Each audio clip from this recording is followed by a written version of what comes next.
fundraisers, I'm Don Leko, and it's time to buckle up once again for a new episode of Raise Nation Radio, the one and only podcast made to inspire fundraisers like you to continue making impact in our communities, building better tomorrows, and exchanging ideas. So whether you're a trailblazer or seasoned pro, you'll pick up the trends that transform your fundraising. And together, we'll dive into lively conversations and chat with industry-leading fundraisers and thought leaders to explore those hot-button issues and innovative ideas.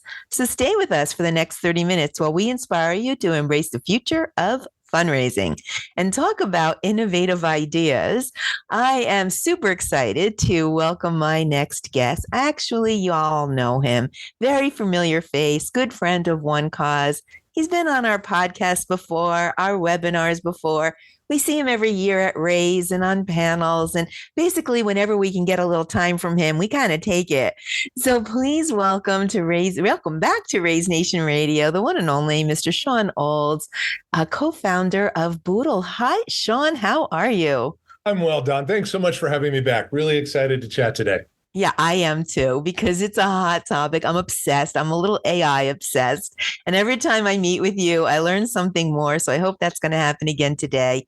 But for those who don't know you, which I can't imagine is a lot of people in the nonprofit sector, because you're a friend to everyone. But just in case we've got a few people here that are just getting to meet Mr. Shawn Olds, why don't you give us the old elevator pitch introduction? Tell us about yourself and Boodle, what you do there, what we're working on currently. And let's also make sure we give a nod to all the servicemen out there, as I'd like to give a nod to you and thank you for your service. But Shawn, take it away. No, thank you. And I appreciate you starting that way. Whenever I do a dinner with a group, one of my first toasts is always to the men and women overseas. May they come home soon and safe. So yep, of course. Thank you for that. I'm Shawn Olds, co-founder, co-CEO of Boodle AI. I attended West Point. I was a computer science major there. I tell people, though, the languages I programmed in way back when are now taught in the history of computers class. So I actually did not code Boodle. I have a wonderful team that did. Went into the Army. As you know, Don, couldn't fly out of airplanes properly. So the military kicked me out. And I went into startups, and pretty much for the past 2 decades have been building startups. I took a brief respite after September 11th to return to government service, doing counterterrorism work in Southwest Asia and Africa. But then went back to building companies. Actually spent about 8 years in the Middle East and Africa doing just that. As you know, the other big thing I've done over those 25 years, though, is serve on nonprofit boards. And that service on nonprofit boards was the genesis of Boodle. My co-founder and I both had spent more than 2 decades serving on boards, both had a technology background, and both were extremely frustrated with the lack of technology offered to nonprofits, and specifically in the realm of data science and machine learning. And so in 2016, we founded Boodle, focused on building predictive analytics to help organizations find their donors' affinities, really focusing in on not just does a person have money, but do they actually care about the cause that you and your team is focused on a daily basis, and really cultivating how you bring those people in. Because people today are used to being marketed to by the Amazons and the other big brands out there. It's almost caustic when you go back to a technique that was used 30 years ago. And it doesn't work well. And so we wanted to leverage technology to make it easier for nonprofits to do that.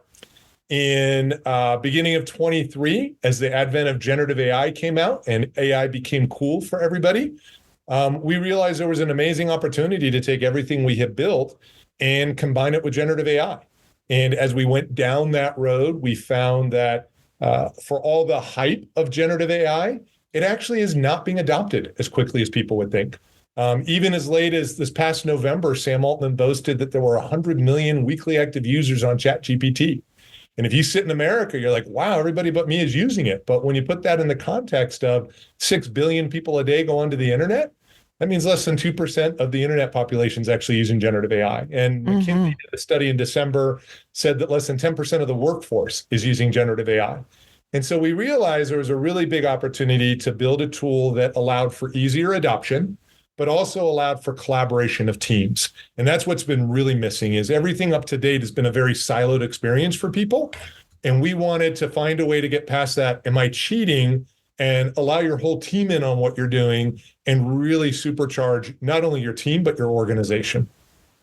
And you call that AI co-space or AI co-spacing? No, so Boodle, so our legacy platform, if you remember, was called Guidon, under the Boodle AI umbrella, and this is called Boodle Box. And Okay. so it is, we have co-chatting within the Boodle Box where people can collaborate with not just their team, but with AIs intertwined. Now it's funny when you first told me about Boodle Box, which I don't remember, was sometime in 2023. I thought you said Boodle Bot, B-O-T, and then I quickly learned it was Boodle Box. But I thought the definition was like the AI co-space or something like that. Am I off there? It's the AI for work teams. AI for work teams. Okay, there You we and, go. you and I talk a lot, so you may have been privy to some of our very early kind of machinations of what we were going to call it. But where we've landed is it's the AI for work teams. AI for work teams. Because nonprofits is where we started. Our first 6 months of go to market is focused on the nonprofit space. Yeah, well, we're glad you are because I have some stats for you and I actually have to put you on the spot. I All hope you right. don't mind, but here goes. So I think we're going to be moving really fast with generative AI. I really do. I think that what the landscape looks like today, and it's February. I wish I would have talked to you in January, but January was just a blur. I don't know. The first month of the year just goes by in a snap. So here we are, mid-February. And I have a funny feeling that the landscape of artificial intelligence and how we use it in the nonprofit sector is going to be completely different in December. Just 11 months. So we're going to chat today. And then I want to take all of the questions that I ask you. Can I have you back in December and re-ask you those questions so that we can see what's changed? Because I have a funny feeling it's going to be mind blowing. What do you think? Are you with me? It will be mind blowing. I'm happy to do it. I will even give you a couple of predictions and we'll see if they came true. Oh yeah. Oh my God. I love that. Okay. Sounds good.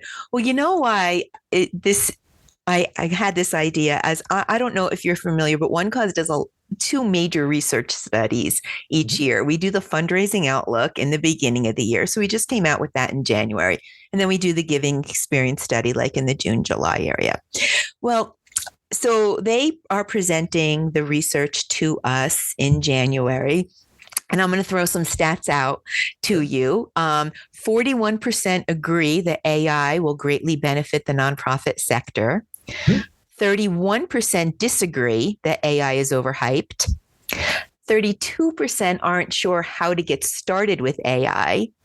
And only 24% in our sector is using it for copywriting assistance. So I'll let some of those, statistics kind of sink in a little bit. Yep. And then only 10% of nonprofits reported using AI in their fundraising. Yep. So as we're being presented with this data from our research study, it was the first time that we asked about artificial intelligence in this annual study. I said to myself, only 10%, huh? Can we fast forward? Because I can't wait to the fundraising outlook 2025, because I bet 10% is going to be 80%. I mean, that's my prediction. Go ahead, Shawn Olds, you're the expert. What do you think? No, look, so McKinsey came out with a report last year. 90% of executives say AI will be the key to their success in the next 5 years. 80% of executives said they're going to need more collaborative tools, especially as they move to more remote workforce. But, and so the numbers are lagging a little bit in the nonprofit space of the percentages that see success or not. What's interesting, though, is only 10% using AI. McKinsey said the same thing about the entire workforce in the US. Yeah.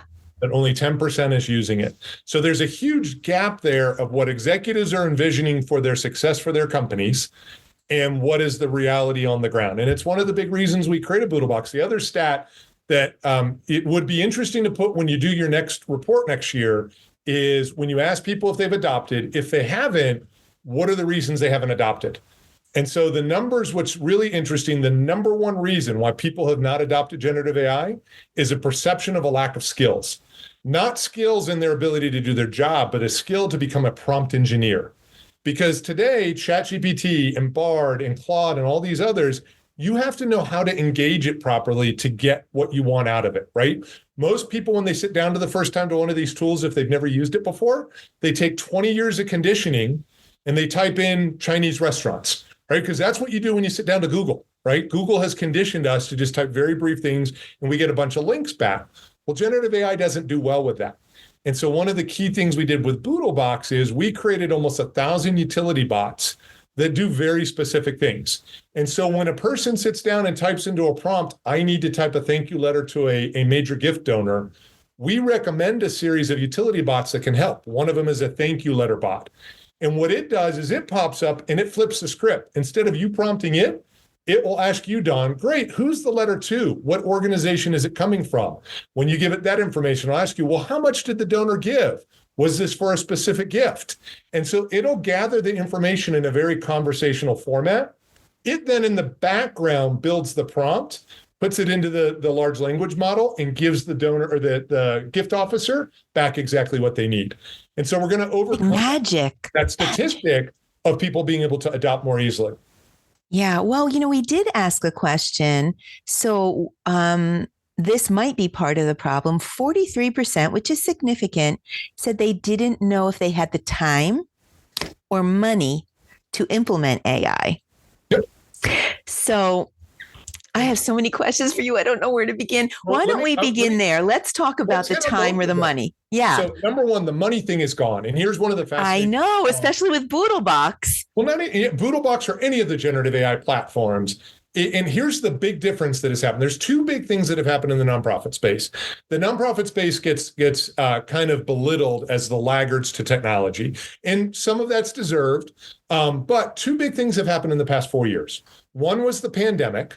And you've heard me say this before. I think one of the best things that came out of the pandemic for nonprofits is that they accelerated more around the technology adoption curve in the 2 years of the pandemic than they had the 2 decades before, right? They had to learn how to use Slack in order to work remotely. They had to learn how to use Zoom in order to do calls. My mother had to learn how to use Zoom.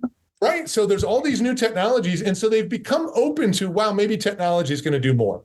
The other big problem that has plagued nonprofits is technology is usually offered in the form of an enterprise license. And so you've got either an executive director or a board that has to make a decision. That could take 6 to 12 months to happen. That technology could get aged by then, as technology evolves. The other problem with nonprofits, a lot of them I've seen, is they don't involve the frontline people in the decision making, the people who are actually going to use the technology. And so now all of a sudden, the frontline people get sacked with a technology that may not be exactly what they need. Generative AI has changed that. I, as an individual sitting in a development staff and an operations staff, helping with events, running volunteer management, whatever it may be, I can put a credit card down for $10 a month, the cost of, a latte or two. And now I've got access to this tool that I can decide how I'm going to use it. I don't need an executive director or a board to tell me how I'm going to use it. I decide how it works for my workflows best. As far as I don't know if I have the time to do it. Generative AI has made it so easy. Like you literally, you engage in a conversation. I would almost argue you don't have the time not to not use it. Yeah, I'm with you. I am with you there, 100%. So how can you afford not to save time? Yeah, absolutely. And we're seeing. I mean, I use generative AI daily now. I don't use it weekly. I don't use it monthly. I use it daily. Daily, yeah. And I can account for hours every day that I make up because of the generative AI, things that would have taken me. Great example I'll give you. We just really happy. We had 2 women who contacted us recently, both of them building businesses. Both of them had specced out about 6 months they were going to use to build their business because they knew, all the things that they had to get done, building a marketing plan, building a go-to-market plan, building materials. They both said they did it in just over a month using Boodlebox. That Boodlebox and the tools that were in there and what generative AI does. And it does things like, hey, come up with some ideas for me. Things that used to take us 3 hours to do, boom, now it comes up with it. It doesn't do it perfectly, but if it took you 3 hours to come up with a bunch of ideas and you can get those ideas in 30 seconds, now you've got the 3 hours to really mold those, play with those, grow those out more. One of the big areas we use it is in role playing. I sit down, if I'm about to go meet with an investor, I will feed the system all the information about the firm. I'll No. take all of the public information about that particular investor. I then feed in all the information about Boodlebox, our pitch deck, everything else. And then I tell it, take on the role and start asking me questions. And now I get a bunch of questions. So you're doing a dress rehearsal. It is total dress rehearsal. So nonprofits are using this as they go approach major gift donors, as they get ready to pick a grant making foundation. Right. Why not sit down and figure out what questions you're going to get asked ahead of time so you can either preempt them or you can be ready to answer them and just really smoothly answer them. Yeah. Wow. And I agree with you on the time. I think it is the opposite. You can't afford not to leverage these tools. You may know that One Cause is innovating right alongside Boodle. And we just put an auction AI solution into our One Cause fundraising platform. And it actually helps nonprofits create the descriptions and the titles for their auction packages.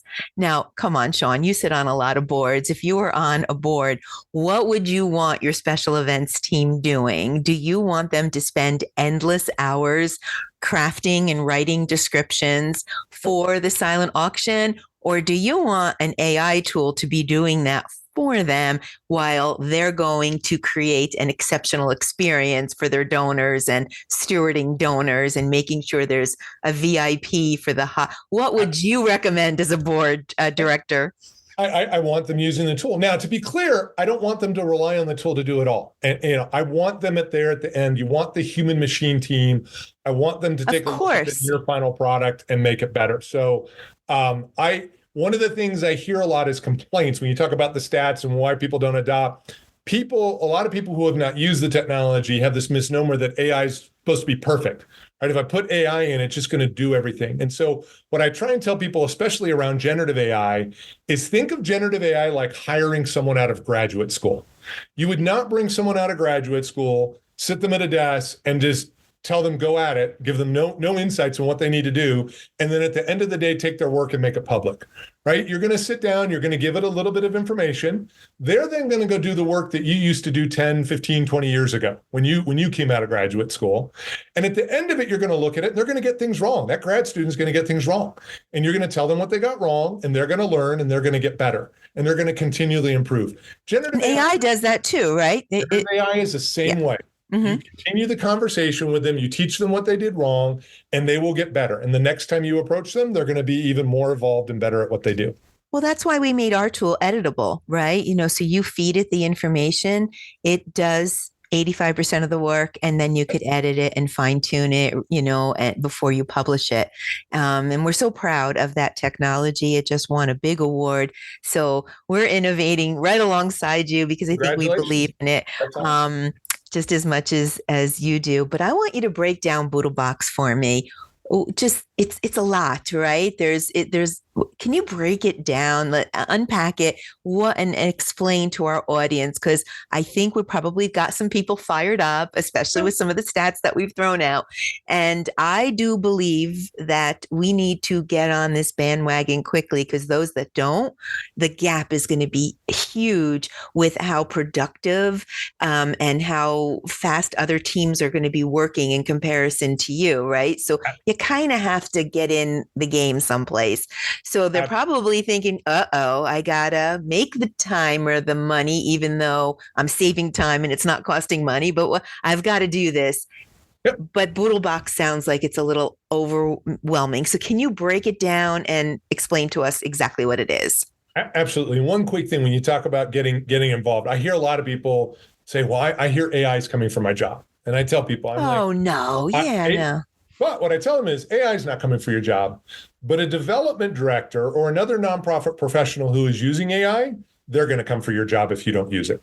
Yeah. You're right. Technology is evolving at such a rate. If you don't adopt it, if you don't figure it out, you're going to be left behind. I like to think that Boodlebox is not overwhelming. There is a lot there. For a person who's never used generative AI, there's no way in their first hour they're going to leverage Boodlebox and all of its resources. But we try and make the onboarding process as easy as possible. We have a great resource library where everything that you can do on our platform, there is a 1 to 3 minute video for available to you to walk you through tutorial and let you know what you need to do.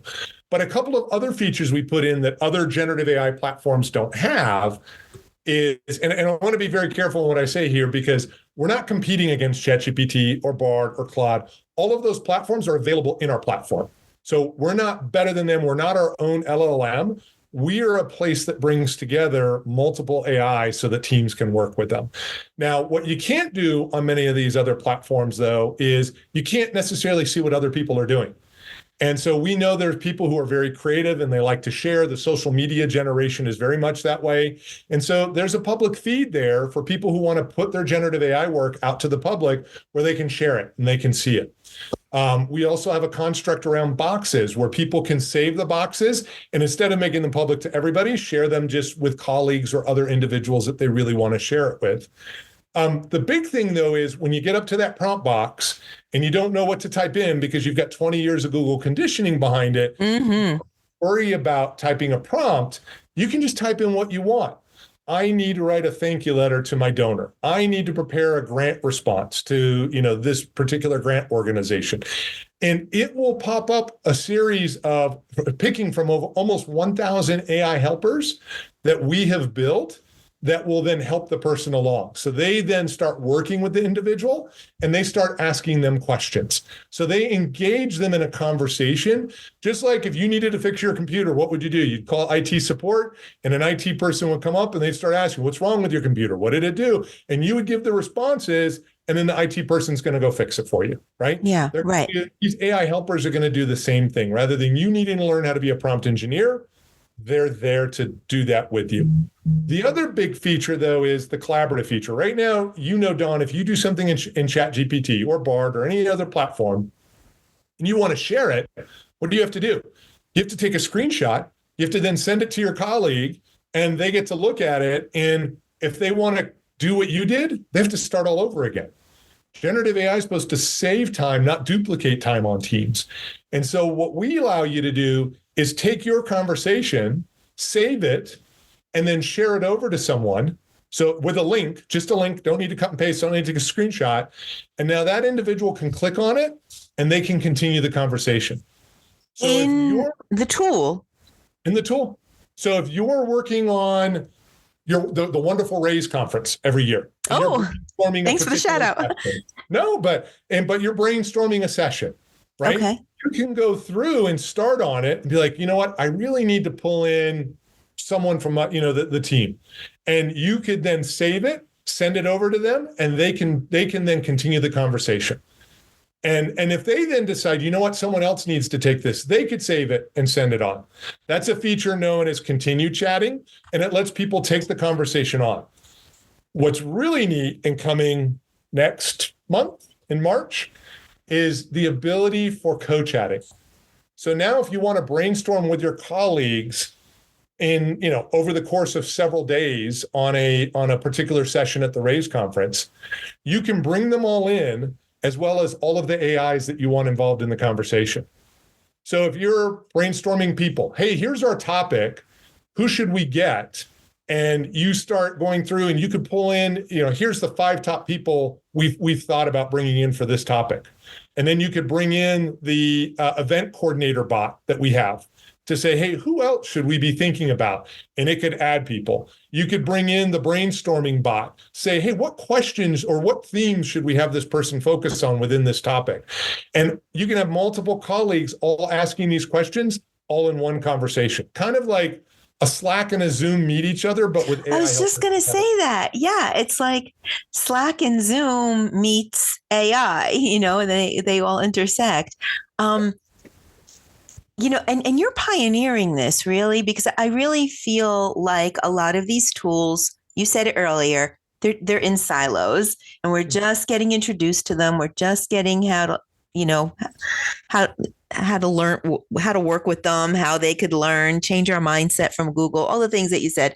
But you really took this to a workflow, efficiency, team thinking level for collaboration and efficiency. And it's the two words that I can think of. It's really a very collaboration forward and efficient forward tool for using artificial intelligence productively.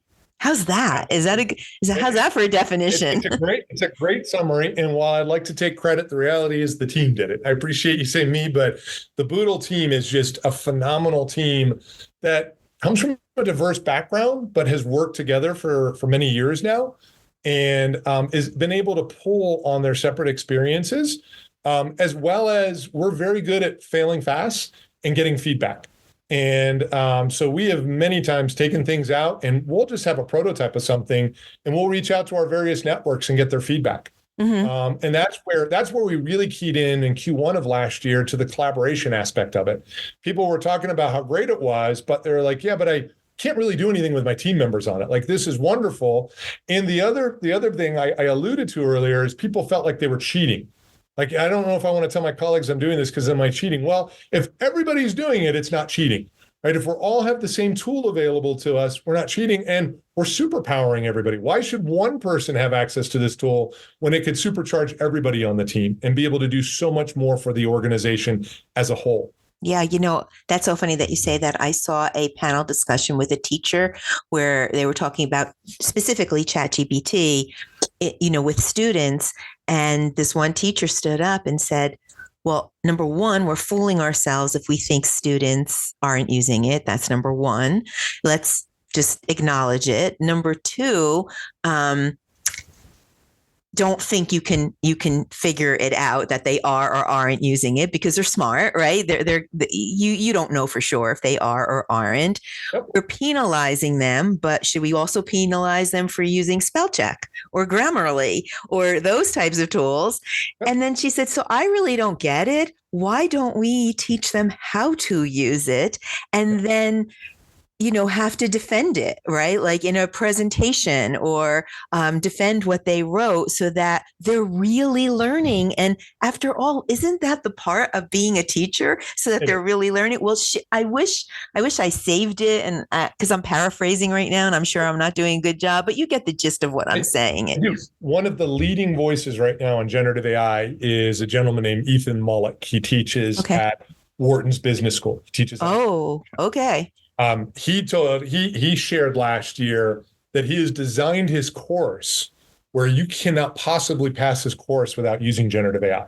Good for him. Yeah. He has increased what you have to deliver. Yes, that's what she was saying. No human being without generative AI could do it. Now, he still requires you to learn the fundamentals, demonstrate the fundamentals, but then once you get past the fundamentals, leverage generative AI to give you exponential growth in what you do. Yeah. And that's so exactly exciting. What we need to do. We still need to teach kids the same argument was made around calculators way back when. Right. Give kids calculators, they'll never learn it. No, you still teach kids the fundamentals, but once they've got the fundamentals down, allow them to use a calculator to do so much more, right? And that's where generative AI is nascent, right? It's not even 18 months old.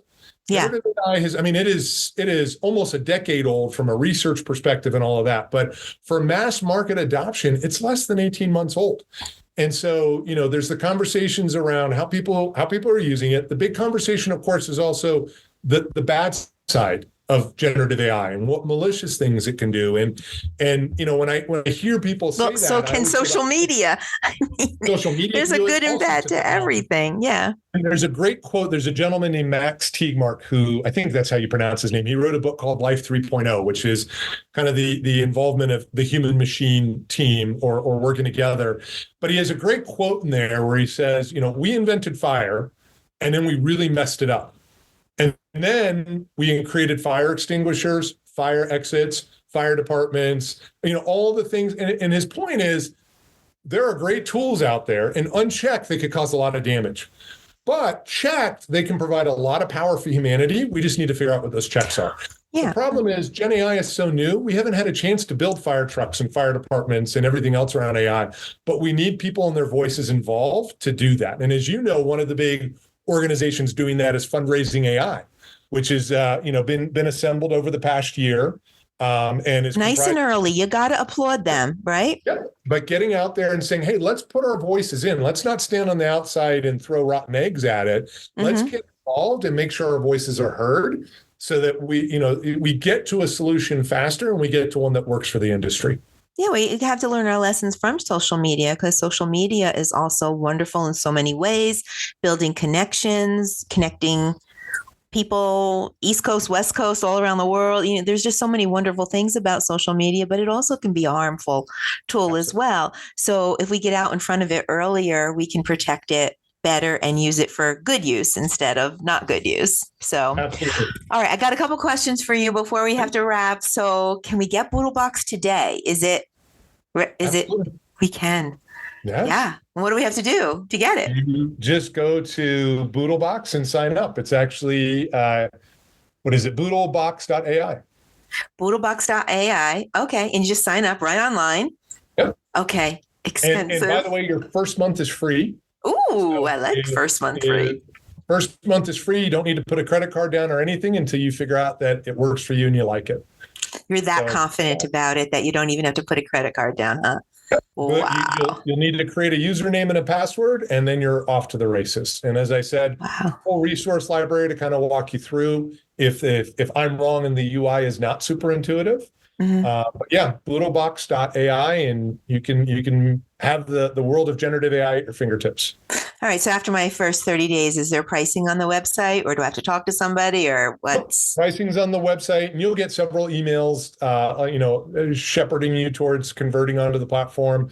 The way we priced it, it's $9.99 a month for up to 40,000 words. If you become a super that's it, user, $9.99 a month. Wow. And that's where we're in our alpha. The majority of our users were under 40,000 words, and that's why we priced it that way. Okay. There were super users, people who started to figure out how they integrate this on a daily basis. They go up to 100,000 words, and we priced that at $19.99. And then for the it's still reasonable, though. I mean, it's not breaking the bank here. It's the same price as at that point, same price as most other platforms, but you get access to multiple platforms. Right. Things is there's no place you can really go right now where you can have Claude and Llama and Bard and ChatGPT all talk together. So I will often, if I need to generate something, I'll have ChatGPT do the first draft, and then I ask Claude if it can make it better. And Claude tends to get a little persnickety. It might answer with, "Of course I can," but then it gives you an answer. You'll find some of these have a little bit of a personality to them. Wow, that's so funny. You can start arguing with your, with your tool. Well, so that's really inexpensive, because if you were to have a subscription with ChatGPT or Bard or Llama, that in and of itself would be more expensive than just getting Boodlebox itself. Right. Yeah. And now you're going to be available to the world, not just the nonprofit sector. So any team can use Boodlebox, but you kind of are debuting in nonprofit because that is a place that you just know so well and you're so passionate about. It is. And it's that latter point. It's where France, my co-founder, and I mean, it was literally genesis of Boodle. Yes. Our frustration around fundraising as board members. Right. And so while we are, we're a for-profit company, we have investors, we have to paint a picture of what's going forward. And so when we talk to investors, we let them know very clearly, we are the GenAI for work teams, whether that's a sales team, whether that's an innovation team, whether that's a venture capital team, whatever it may be, from 2 to 250 person team, we're the GenAI for teams. Over the next 3 to 9 months, every marketing dollar we spend, our entire go-to-market effort is focused on the nonprofit community because we know it's there. We already have sales teams on our platforms. We have the innovation team from $1 billion SaaS company on our platform. We have a venture capital team on our platform. We have those teams working. We're just not marketing to them right now. Right. Our marketing focus is going to be for nonprofits right now. Got it. Okay. So 2 more questions. Okay. I want to, because you were gracious to share stats. I want to share some stats though, because talking about what laggards nonprofits typically are is a proof point on that. I think generative AI is kind of a changer. We have onboarded three nonprofit teams, full teams onto our platform so far. And because they were new, we wanted to do surveys with them. And so the surveys revolved around how much have you tried generative AI at all? Mm-hmm. Have you used generative AI on a regular basis beyond trying it once? And are you using it monthly? 75% of all three organizations had tried generative AI. 60% of them used it beyond the first try, and 50% of the people were using it at least monthly. That's a big difference from what Yes, other technologies would have previously in the nonprofit world. So, it is skyrocketing. it's a data set of three with, each organization had over 30 people in it. But it's a pretty good Yeah, initial good. statistic. And Yeah, I nice think it'll benchmark. continue as we work with other organizations. Yeah, well, I'm going to ask you for those predictions in just a second. But before we get there and wrap up, what's next for Boodlebox? What do you think is coming next? Because you're moving, every time I talk to you, I mean, I feel like you were you went from alpha to GA in like you go to the moon. I mean, it's just like you're a jet. I don't Yeah. know what you are right now. You're just moving fast. It's continually, I mean, for us, it's going to be finding what the market wants. Okay. My one thing I'm blessed with my co-founder and I is we've never taken an approach of build it and they will come. Mm-hmm. We are constantly trying to understand from the market, what does the market need, and then building that for the market. As far as big launches for us, this month, the month of February, we'll launch the team suite. So right now, everything is geared towards the individual. We'll have a team suite available, so actual teams can log in and have their own private ecosystem. Mm. And then in March, we'll launch the marketplace. So we've already started conversations with a series of middle layer AI companies, companies that have proprietary data or insights that they want to be able to allow people to engage and have conversation with. And Mm-hmm. so we'll launch that marketplace in March. Wow, so super exciting. And if it's okay with you, I'm going to, because I think our audience is probably like, get me that Boodlebox. How do I get it? I'm going to drop the link in the show notes. So you just have to listen to this podcast and go to the show notes, and everything to get your own Boodlebox will be right there. Just click the link and we'll make it nice and easy, because I think we've got a whole bunch of people in their cars, maybe listening to this podcast on the way to a soccer game, and they're like, where do I get my Boodlebox from? So we're going to make it nice and easy. All right, before we wrap up, Shawn, predictions. What are you predicting? And then we're going to have you back in December and see if those predictions came true. So some of the things I think you see, and let me give an example of where things really progressed. And it is because of an announcement that was made this week. So Runway AI is a company that does text to video. And when they launched, I think it was a year ago, I think they launched. It was novel. I could type words in and video appeared. It was kitschy. It was nothing you would use publicly, but it was just neat. Fast forward to December, they were getting to a point where companies could potentially build commercials with their technology in less than 12 months.